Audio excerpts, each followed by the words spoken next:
Welcome to season 2 of Fractional CMOs and the 90-day win. I almost took a drink there. I'm Dean Way. This season, we're going to talk through scenarios that companies and these CMOs experience and to share some lessons learned and get tips on how to get the most out of a fractional CMO that you've hired. Okay, so Jen, hi. Hi, Dean. You just started a hypothetical one-year engagement. What's the first problem your clients normally need you to fix? Or what problem do you go hunting for? Because they don't know it's there, but you know it's there. And I'll also tell the audience a little bit about yourself. Sure. Let me start with myself and then I'll answer your question. So I'm Jen Kelly. My company, New Initiatives Marketing, provides fractional CMOs plus marketing team. And we work mostly in manufacturing, oil and gas, and other industrial companies. The pain they're experiencing before they get involved with us, they've reached a sales plateau and their customers have gotten really stubborn about pricing. So with us, when we start our first or one-year engagement, the first problems they need to start fixing with us, generally, it's either awareness, so lack of awareness. So they are complaining about being the industry's best kept secret. Why don't more people know about us? We have ABC that's much better than our competitors. Or we find that they have, with their sales slump, they're having a problem with their lead nurturing. So oftentimes they will have a pipeline that is stuck just because there isn't the process to keep the sales folks following up on that. So those are the two glaring ones that we go into and we see most often. The third would be lack of strategy. So they have tried marketing this, marketing that in the past. They think it might not work for them, but they really haven't had like a real strategy, a real plan to put it into action and to really support the business goals. All right, sounds good. Richard, hi. Hello, Dean. Okay, so same question, right? Is there a problem that you typically have to deal with right away when you start a new engagement, or is there a problem you just go looking for because they're not even aware of the fact that this is sort of an underlying problem? And also let people know about you. Sure, yeah. No, it's interesting that I'm on with Jen because we have a lot of the similar clients, and those pain points that she described are things that we see quite often. We work in we're based in Houston, Texas, and so we work with a lot of oil field clients. We work with a lot of life science clients, very technical people. So usually the CEO of those companies is an engineer or a doctor, and some sort of technologist, and so they are not traditionally very commercially minded. We always like to say PhD stands for perpetually halting deals. Mm-hmm. And we work with a lot of PhDs and a lot of those things, best kept secret, see it all the time. But I think one of the things that is all of our clients have in common is that they are after aggressive growth. And so they are really looking for leads. They are looking to get their name out there. They are really want to drive revenue for their organizations. And so that's really what we hold ourselves accountable to, is that revenue growth. We always say that that's why they hire us and that's why they fire us. But one of the things that we see with these technical companies, other than low brand awareness, is that a lot of times their systems and processes are not set up to do lead capturing, right? They have a crappy website that doesn't show up on search, that does not have appropriate lead forms. They have no content to drive some sort of lead generation campaign, and they really struggle with that stuff. So that's usually what we anticipate when we go into an engagement, is that we're going to have to fix all that foundational stuff. And sometimes, that foundational stuff can take a lot longer to fix than other things, right? So if they've got a homegrown CRM or some kind of sacred cow CRM that they can't get, that has to stay there, and you have to figure out how you're going to work the other sales components around that, that can take a little while. Or sometimes, I'll throw a Texasism at you. Sometimes with their website is so bad, sometimes you need to burn down the barn to get rid of the rats, and sometimes you don't. And sometimes it's a burn down the barn situation, and we have to start from scratch with their website, and especially in that industrial B2B space. Those guys have, maybe their website is, circa 2001. It just needs to be totally nuked. And so, yeah, those are the kind of things we're looking for is, what are the things that are going to keep us from reaching that revenue, and then help that client to understand those things and to understand and manage their expectations, right? We just can't just turn on the leads sometimes when we have to fix all those foundational elements. Okay. So Richard, let's stay with this for a second. So you're now like, we're a little bit in and you're working with this client.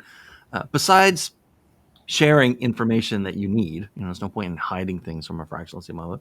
Besides sharing that, like, how does a CEO or how does an executive leadership team like get maximum value from a fractional CMO that they've hired? Or if you prefer to answer it this way, how do they typically waste that money? Yeah, well, so that's a great point, and this one we saw earlier. We started our business in 2019, so we've evolved our approach over the years, and it's always been to get around things in that aggravate our clients. And one of the things that we insist upon in every engagement is that the CMO has a seat at the management table. Meaning, just like a real CMO would, right? If you're a fractional CMO with some weirdo marketing person sitting in a corner doing their own thing, you're not going to get value. That CMO needs to be in the room when things are happening and being discussed, and they need to be the voice of the customer in that room to really challenge the CEO and the management team and the operations team, especially, like I said, if they're technical PhD people, they will not be thinking about the customer. And so to challenge them and say, hey, why are we developing this? What customers ask us for this product, right? Why are we solving this problem when customers didn't ask us to? Why are we charging so little? Why have we not been able to close these deals that have come through? Because if the salesperson and the chief operating officer and the CEO are talking about these things without the CMO in the room, they're just not going to get value for money. Jen, what do you think? How do they waste money after they make a commitment to? Wasting money. Well, I was going to take the other route, right? You're the positive side. The more positive side, How do they squeeze every last penny of value out of that? Well, so it's going to be a team effort for sure. And like Richard said, the seat at the table. So I think what first of all has to be acknowledged by the fractional CMO is you're probably going into a situation where they have never had a marketing team before. Right. That's why you have the opportunity. You have to go in there understanding they're probably going to look at you as a little bit of, okay, logos, arts and crafts, that kind of thing. So you do have to come in realizing that you are the new kid, and there's probably a lot of hangups around their attitude towards marketing. So it's going to be very, very important that the CEO gets you introductions and gets you warm introductions to everybody on the leadership team, as well as having the seat at the table and the meetings and whatnot. It's going to be really up to you as the fractional CMO to build those relationships as well, because you're going to have to lean on them for support for your own initiatives. I would also ask that the CEO take interest in marketing. Now, they don't have to come out with a master's degree in marketing after our program with them is complete, but just the same way that they would take an interest in a new line in manufacturing or a new software that was brought in to help the company. This is a discipline that the company has been missing. Aligned properly with the company goals, it can really help them achieve their goals. So be open-minded and do take an interest, and it's kind of like a student type view as to how is this marketing going to help us with our company. All right, then Jen, let's try a different scenario then. Okay, let's leave the CEOs and the board and the ELT aside. All right, a friend or colleague of yours has just become a fractional CMO, and they just landed their first client. So they're about to walk into a situation where there's an existing marketing team. It's not marketing leadership, but there's mid and junior people. What sort of like first or two lessons or pieces of advice would you give a fractional CMO sort of walking into an existing marketing team who's, they all know each other and maybe they've been working together for years? Yeah. To be aware that they may have their back up again about it. They may think, so one of those people on the marketing team may actually think like, I should have been CMO? Why did I get bypassed for this? So I do think you have to be ready for some of that, people to have their backup, or, afraid you're going to come in and wipe out all their jobs and do something drastic. But I also think on the positive side, you will be welcomed with some open arms. I mean, with some, if there is the lack of leadership in that department for the juniors, they're probably, relieved to have someone to go to have some direction about what to do, or who really understands, some of the projects that they are running. So I would go in there understanding you have this team that you do have to nurture in order to help you get done what you need to get done with your strategy, but also do understand there's probably going to be some apprehension there that it's going to be up to you to smooth over. I heard once from someone who works in marketing, and they'd brought in it's an interim CMO, because someone, right? So they weren't quite sure. So technically fractional, but I said, like, was there any difference? He says, honestly, the main difference is I only had one boss now instead of three. It was really nice. Because the head of sales would come in, or CEO. I was like, okay, all right. Now I have one person, and only one person is going to be telling me, and I only have to talk to one person. It's fantastic. Richard, so what do you think? Like, what advice would you pass along if someone's about to walk into, and possibly the first time they've ever had like a CMO level person walk into an existing marketing team, whether that's one person or 20 people? Sure. I would say, for the CMO, my advice would be the boss. And, sometimes it's hard when you come in and you're not a full-time employee at that company, and you're learning the ropes and all those kinds of things, because you're going to have to explore, you're going to have to lean on those internal resources to understand that business. And they're going to know more about the company and the politics of the company and all those things. But at the end of the day, you're the CMO.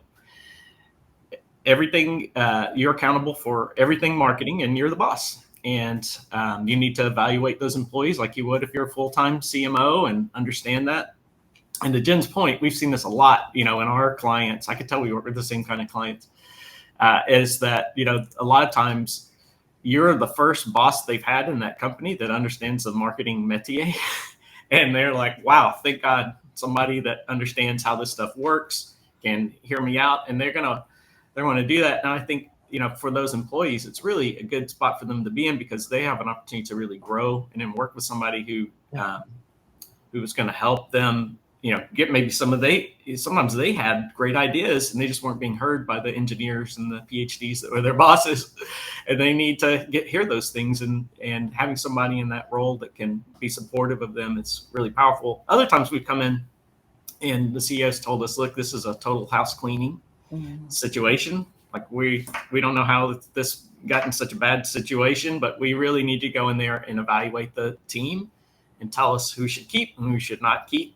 And, those are your marching orders. And, sometimes we've been pleasantly surprised in those situations that actually it was the leader that was the problem, and the people are pretty good. And other times you go in there and it's like, sorry, we probably want to start from scratch, and we'll help you start recruiting the people that we need. Well, then that's excellent. Then let's invert that. Excellent leading, so you're the full-time employee who's working on the marketing team. Okay, new scenario. You just found out that the company is hiring or bringing in a fractional CMO. You went to Google to find out what a fractional CMO was. And so now you kind of understand it.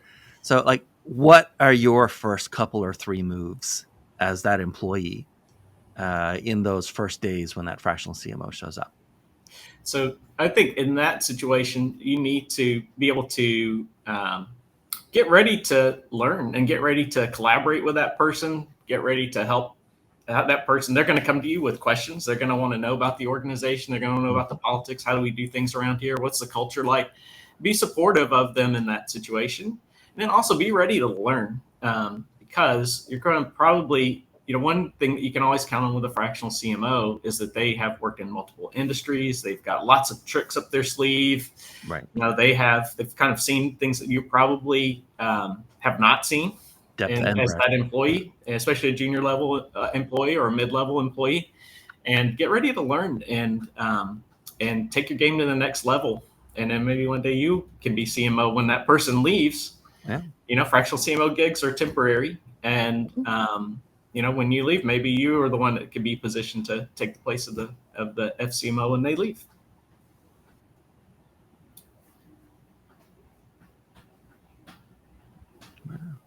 Jen, what do you think? Are there any like things that they shouldn't do as they Well, anticipate or in the first few days when a fractional CMO shows up?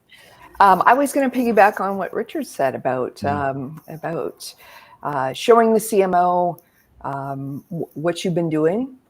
It would be a great time if you are a junior or mid-level marketing employee there, to be able to show the CMO, look, this company has, say for example, has not embraced email marketing, but I think could be, some great ways here that we could really support the company. So it's kind of your chance to pitch your knowledge of what you know about marketing and what you know could help the company. Because that very well may be, wrapped into the strategy, and you have the green light to go ahead and do the things that you think should happen within the company for sure. And think of it as a new beginning, and that the CMO, I was going to say most of us, I know I did, went to school, started out as a marketing assistant and worked my way up. So they have been in your shoes, and right. The chance to learn and really have a marketing leader there is really great. So do take advantage of it. And I would say they're not here to take away your job. They're here to, get your support and help support you, involve the discipline of marketing in order to help that company grow. So really look at it as a positive thing. So, Jen, I want to ask you what's often the most contentious question that we ask guests on the podcast. And it has to do with, you can either answer in like your style, or if you have an opinion on whether everything should be like this, by all means, let us know. But you tend to find of the various ways that a fractional CMO engagement can be sort of structured and played out, two of those are it's a little bit drip, drip, drip marathon kind of thing, or it's a sprint, like, the end date and you're there for like a period, right? And you just, to the sprint. What do you think? What do you prefer? Or what do you think is best overall, either a marathon engagement or a sprint engagement? Well, let me answer you the way that Richard answered just before we press record, which is it depends, right? I was going to say also too, these days those marathons are getting faster, right? So I mean, yeah, come on. For us, in all kidding aside, it would be the marathon. I mean, if you need some kind of point solution, then hire the folks that can give you the point solution. For example, you need to really make a splash at a trade show. You would really need some kind of event to go off well. By all means, understand that that's a point solution at a period of time, and that's what it is, and hire for that kind of expertise. If you're bringing in the fractional chief marketing officer with the strategic thinking and the planning and the ability to execute for your business, it's going to be a marathon. And probably dealing with the sprints is maybe what has caused the company to feel like marketing doesn't work for us anymore. Because what happens after the sprint? The sprint ends, right? And with the marathon approach, what the marathon does allow you to do is lay down some foundation which can be built upon, and that foundation isn't going away. So, for example, a great website, great pieces of content out there, raising the ability for your executives to become thought leaders within the industry. All of that can be built upon each other, and that can only be done if you take a marathon attitude to it. Now, that doesn't mean there isn't deliverables and analytics and goals to look at every month, but it certainly means that it's a longer term engagement. Richard, what do you think? So we've done both. So and it depends on the situation. Sometimes we work closely with private equity, and sometimes they are really getting a company ready to sell, and it's always a multiple of EBITDA. So they bring us in to pump up the EBITDA.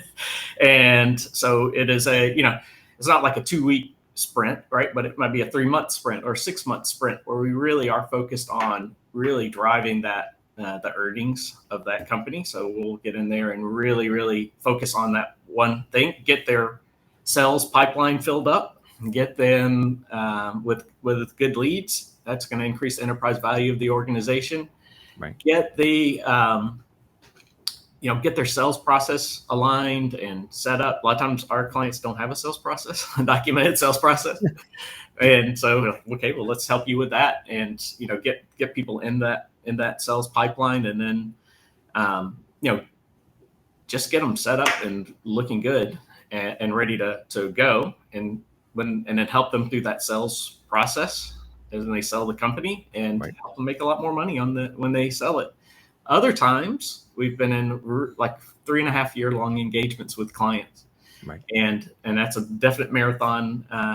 And it was a lot longer. I was a little surprised by that. When I first started the company, I thought that I didn't understand how sticky it would be to be a fractional CMO. I thought it's probably a 6-month deal, year-long deal max, right? And so this 3.5 long deal. But it was a company that was a startup, and when we came in there, they were about 2 months away they had 2 months away of runway to keep the company afloat. And so we sprinted like crazy at the beginning to keep the doors open so they could keep paying our retainer. And then later, as we kind of got some of those, we took what we call a stop the bleeding approach, and we kind of got some things turned around. Got out of triage mode. Yeah. And then but then that turned to be a really long time, and we actually went to the CEO of the company, and I said, look, you guys are a $60 million company now, with great margins. You need to hire a full-time CMO. I will help you find that person. I'll recruit them. I'll interview them. I'll ride beside them with the hand on the bicycle seat until they feel comfortable, and all that. And he said, Richard, look, we got a lot of problems in this company, and finally, for once, marketing is not one of them. Please don't leave. Let's just stay in there while we fix some of these other parts of the company, and then we'll do what you're suggesting. And I think that was a real eye-opening event to me, and it was good. And I think from my advice to fractional CMOs, if you find yourself in that situation, it's time to go up on your rates and your retainer, and and be commiserate with that value you're creating, because obviously they see a lot of value in what you're doing. Yeah, I'm not a fractional CMO, right? So I'm what's called like a top of funnel copywriter. I write the first thing prospects ever see. It's my job to sort of get them interested. And one of the things in the workshop that all the clients have to go through is there's a question where it talks about, are you in a situation, or could you be in a situation where the client or your prospect gets to forget about their problem for a while? And we call that the dishwasher question, which is to say, when your dishes are in the sink, you have a dishes problem. And after the dishes are clean, you have to take them out of the dishwasher. So you kind of have a dishes task. But while the dishwasher is working, you don't have a dish problem anymore. Right. Yeah. And like nobody can completely obliterate a problem. But is there, how do you let them forget it, like take over and solve so that they don't have to they don't have a dish problem anymore. Right. And what you just said is kind of similar. Like, OK, we no longer have a dish problem that is marketing. So if we're going to go clean floors now, right, and deal with other stuff and take out the garbage, because all of a sudden marketing is being handled, right? And that's very valuable to a lot of clients. Right? That's a peace of mind that they don't get. They know it's temporary, but they don't get it, forever. And that's a good point, because I think a lot of the clients we work with are in that middle market. This $20 to $100 million company, and they're growing like crazy. And as an entrepreneur myself, every time you grow a certain level, you have a whole new set of problems. It's like a video game where you just go to the next level, and the monsters and everybody just move faster and are more powerful, and all those things. And so having something that they can feel confident in and know is working is a ton of value. Someone told me recently, I asked how's it going? And they said, Dean, I don't have any problems that money couldn't fix. And I feel really lucky about that. Right? They don't have health problems. They don't have relationship problems. They just have problems that money could fix. And there's money, you can always get money. So that was a nice answer. Okay. So Jen, who should reach out to you, and how do you prefer them to reach out to you? So the person that should reach out is the CEO, and they should reach out to us. Our website is newinitiativesmarketing.com, and I am Jen, one N, so JEN, at newinitiativesmarketing.com. Okay. And Richard, who should reach out, and how should they reach out? So again, we like to work, like Jen said, we like to work with CEOs of companies. Also, if you work for a private equity firm and you have a portfolio company that is not performing well, we'd be a good person to reach out to. Reach out to me. It's Byrd at thebluebird.com, or just go to our website and connect there at thebluebird.com. and we'll be happy to talk to you about the challenge you're seeing and see if we can help you out. All right. Thank you, Jen. Thank you, Richard. Thank It's you. really nice meeting Thanks, you guys, talking to you guys today. And thanks for watching. We'll see you in the next episode. All right. Bye, everyone. Thanks.